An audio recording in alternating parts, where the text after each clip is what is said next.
We've all been there. You take your keys to go out to buy groceries at Alpha Centauri until Google Maps tells you it's a 5 million year journey by car at current traffic. So you decide to bail on it and productively use that time to watch Downton Abbey. Interstellar travel has baffled scientists for ages.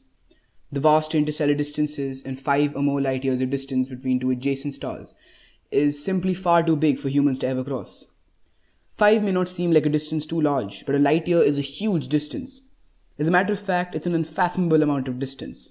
In just 1 second, light can take around the Earth, over the Taj Mahal, over the Eiffel Tower, over the Pacific Ocean, over the vast stretches of desert in Australia, and back.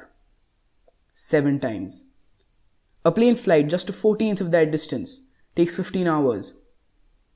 It can do that in a second. Imagine an year.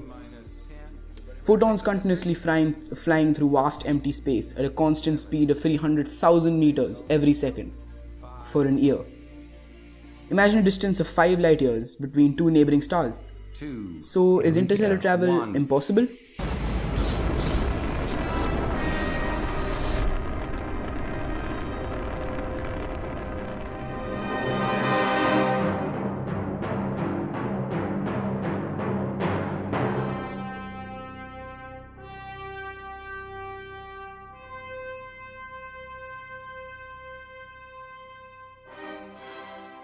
Interstellar travel may be impossible for the following reasons.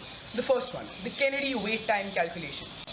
In his paper called Interstellar Travel, the Wait Calculation and the Incentive Trap of Progress, Andrew Kennedy introduces a rather interesting concept to space exploration, often denoted with this equation. Here's an example to explain this. If I launch a mission that lands on Pluto today, and say it was going to take 50 years to get there, In 5 years, technology might allow me to make a rocket that covers the same distance in 35 years. Which means that the second rocket would overtake the first one and reach Pluto 5 years early. To avoid this from happening, since rockets are expensive and also require a lot of resources, Andrew Kennedy wrote his paper, which now is widely used to recognize when and when not to launch rockets.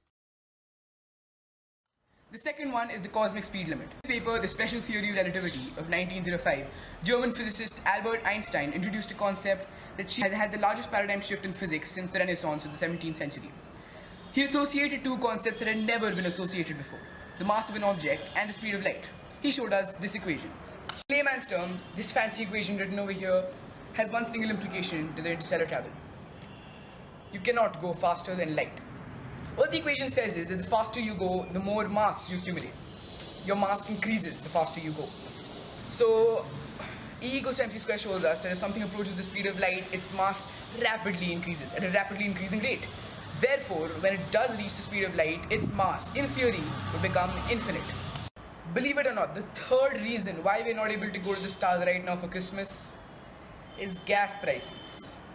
Liquid hydrogen is extremely expensive to buy and also extremely expensive to make, making it very, very inefficient to be able to spend rockets as frequently as we would love to. As much as we would like to spend Christmas on another star, the maths just doesn't check out. So is interstellar travel really impossible? Well, no, it's not. As a matter of fact, we have traveled interstellar distances. Here is when the Voyager 1 comes in. Launched in 1977, traveled past the gas giant planets, and now off into interstellar space. A radio telescope took a radio image of Voyager 1 spacecraft, slightly over 11 billion miles from the Earth. And it's a very small radio dot amongst a sea of darkness. But here's the catch. The Voyager 1, even after 35 years of continuous flying, has only made it beyond our solar system. The closest star to our own, Alpha Centauri C, also called Proxima Centauri, is 4.23 light years away from the Sun. On that note, Proxima, meaning close. Anyway, 4.23 light years at the Voyager's speed is 80,000 years of continuous travel. The plutonium-238 nuclear reactor on board is only powerful enough to power the onboard instruments for the next 50 years. Which also means that we will not be able to communicate with the Voyager after 50 years. Which leaves just 10 years before the Voyager becomes a floating beacon in space. Until it is inevitably intercepted by a star. If you have any questions, leave them in the comments below. Let me just check on the screen where my finger is. There it is. Alright. Yep. Comments below. Click here to view my channel and here to watch my last video. So, interstellar travel distances might be too long, but your finger is not too far away from the subscribe button. Like, comment, share, subscribe. Make the world smarter, one video at a time.